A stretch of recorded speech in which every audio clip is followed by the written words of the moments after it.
Comment expliquez-vous cette nouvelle forme de contestation et est-ce qu'elle est nouvelle? Alors la contestation que l'on voit surgir en ce moment dans les mouvements sociaux, c'est quelque chose qui n'est pas nouveau.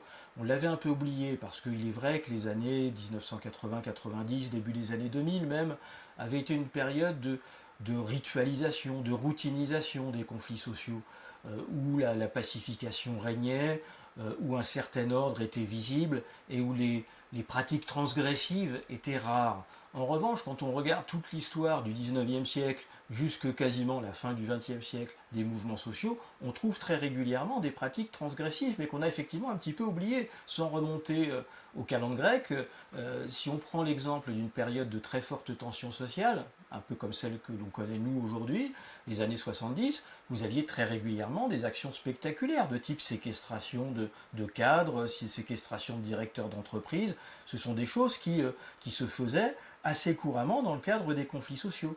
Donc on redécouvre un petit peu, je dirais, des modalités d'action transgressive qu'on avait un peu oubliées à la faveur d'une tendance à la pacification des relations sociales.